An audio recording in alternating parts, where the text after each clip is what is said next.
Hello বন্ধুরা, আমি জয়িতা জয়িতা ব্যানার্জি বাপের বাড়ির টাইটেল, আর ঘোষাল আমার শ্বশুরবাড়ির টাইটেল, জয়িতা ব্যানার্জি ঘোষাল। তো এটা আমার নতুন একটা চ্যানেল, আর একটা চ্যানেলও আছে, তোমাদের সঙ্গে পরে শেয়ার করে দেবো। তো এই চ্যানেলে আমার ফার্স্ট ব্লগ আজকে আসছে তোমাদের কাছে, আমি নিয়ে আসছি। তো প্রথমেই শেয়ার করে দিচ্ছি আমি কে, আমি কোথায় থাকি। তো আমার নাম বলে দিলাম, আমি থাকি আসানসোলে, ঠিক আছে। আর আসানসোলে থাকি। আর বলছিলাম যে আমি এখন শ্বশুরবাড়িতে আছি বর্তমান, দেখতে পাচ্ছ। আমার যেহেতু ছোট বেবি, মাত্র 21 মাসের ছেলে, তার জন্য আমি প্রথম থেকে আমার বাপের বাড়িতেই থাকি। আর ওখানেই আমার যেহেতু বিজনেস টিজনেস, সেই সূত্রে আমাকে বেশিরভাগ বাপের বাড়িতেই থাকতে হয়, কারণ আমাকে তোমরা বাপের বাড়িতেও বেশি দেখবে, ওই জন্য তোমাদের আগের থেকেই বলে দিলাম। তো আমি আমার ওই বাড়িতেই বেশি থাকি। আর আমি আমার বাবা মায়ের একটাই মেয়ে, আর আমার বড় তার বাবা মায়ের একটাই ছেলে।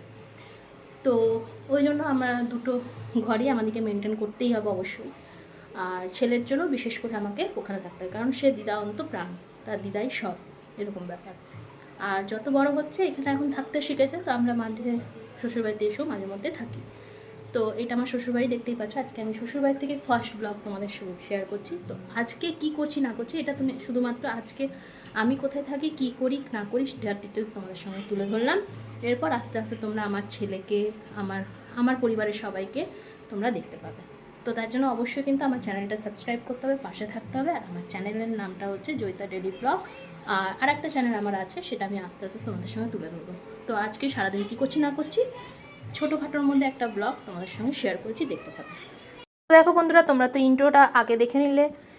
আমি তখন শ্বশুরবাড়িতে পৌঁছে গেছি। তো এখন বেরোচ্ছি আমি ওই বাড়ির থেকে, বাপের বাড়ির থেকে হচ্ছে শ্বশুরবাড়ির জন্য। তো এই যে দেখো, নিচ দিয়ে নামছি রেডি টেডি হয়ে। মায়ের সঙ্গে গল্প করছিলাম যে আমি একটা নতুন চ্যানেল খুলেছি, সেই চ্যানেলে আমি ভিডিও দেবো। তো ওইটাই কথা বলে তারপরে নামলাম। এটা আমাদের দোকান, আমি পরের দিন তোমাদের সঙ্গে আমার দোকানটা ঘুরে দেখাবো অবশ্যই, সেটা তোমাদের সঙ্গে নেক্সট ব্লগ থাকবে। আর এই যে এখানে আমার ছেলে পর দেখলে, আর বাবা গাড়ি নিয়ে চলে এলো, এটা বাবার গাড়ি। আর মানে আমাদের এটা বড় গাড়ি, এটা বড় গাড়ি সাদা রঙের, আর ছোট গাড়ি খুব তাড়াতাড়ি নেওয়া হয়েছে, মানে কিছুদিন আগে নেওয়া হয়েছে। ওটা বর নিয়েছে, ওটাও দেখতে পাবে তোমরা, দেখাবো। আর এই যে আজকের ব্লগে না, ওটা নেক্সট কোনো ব্লগে দেখতে পাবে। তো এখন বাবা বললো চ, আমি তাহলে ছেড়ে দিচ্ছি।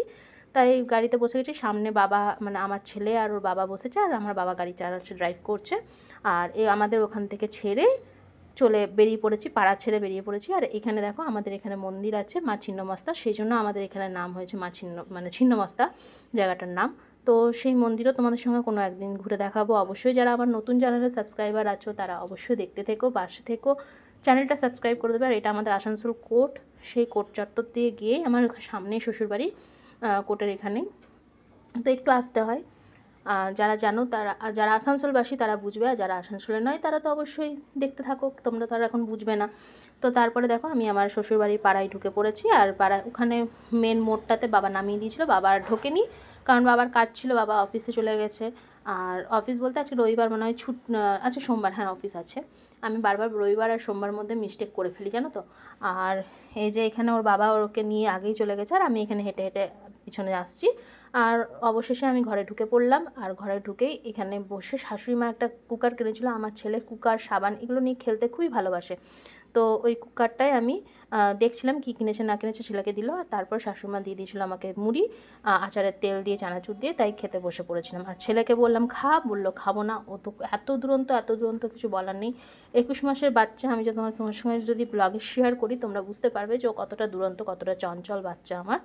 তো আমি এখানে গল্প করতে করতে, আর আমিও দীঘা গেছিলাম আগেই। তো কিছু কিছু ব্লগ পারলে আমি তোমাদের সঙ্গে এই চ্যানেলে শেয়ার করবো অবশ্যই দীঘার, কিন্তু সেটা কয়েকদিন পর। আর আগে অন্য একটা যে চ্যানেল আছে ওখানে তো দীঘার আমার প্রচুর ব্লগ সারা আছে। তো দীঘার থেকে শাশুড়ি মার জন্য এনেছিলাম শাখা, তো সেটা দিয়ে দেওয়া হয়েছিল। আর তারপরে চলে এসেছিলাম ছেলের জন্য রান্না করতে। আমাদের রান্না হয়ে আছে ইলিশ মাছ, তো ছেলে তো যেহেতু ইলিশ মাছের প্রচণ্ড কাটা, তার জন্য খেতে পারবে না, তাই ওর জন্য বলেছিলাম কাতলা মাছ আনতে। তাই কাতলা মাছ এনেছিলো। তো আমাদের সর্ষে পোস্ত দিয়ে ইলিশ মাছ করা ছিল, শাশুড়ি মা করেই রেখেছে, এই যে দেখাচ্ছি তোমাকে। আর ছেলে যেহেতু সর্ষেটা একটু ঝাল লাগবে বা কিছু, এই জন্য আমি ওকে একদম হালকা পাতলা একটা ঝোল রান্না করে দেবো, সর্ষে পোস্ত দিয়েই করবো, আর আলাদা করে আদা রসুন বেটে করব না। তো ওই জন্য ওর মতন করে আমি পেটি মাছটা ভেজে নিচ্ছিলাম, ওর মতনই একটা। আর আমাদের যেহেতু দেখলেই হয়ে আছে, তো ওটা আমি সর্ষে পোস্ত দিয়ে ওর মতন করে দিয়েছি। আর তারপরে আমি বলেছিলাম যে সবারই জন্য হবে, তাহলে একটু মাশরুম ভেজে নেবো। তাই মাশরুমটা কাটাকুটি করে তারপরে এই যে পেঁয়াজ দিয়ে মাশরুমটা নর্মালভাবে ভেজে নিয়েছিলাম। তো এই ছিল আজকে রান্নাবান্না, এই ছিল আমার সিম্পল লাইফস্টাইল। তো তোমরা ডেলি আমার সিম্পল লাইফস্টাইল এরকম এই ব্লগে পেয়ে যাবে এখানে। তো তার জন্য কিন্তু তোমাদের অবশ্যই আমার পাশে থাকতে হবে, সাথে থাকতে হবে, সাবস্ক্রাইব করতে হবে চ্যানেলটা, তাতে যদি আমি এগিয়ে যেতে পারি। তো এই যে কথা বলতে বলতে দেখো আমার কড়াইয়ে দেওয়াও হয়ে গেছে আর ভাজাও কমপ্লিট হয়ে গেছে মাশরুমটা।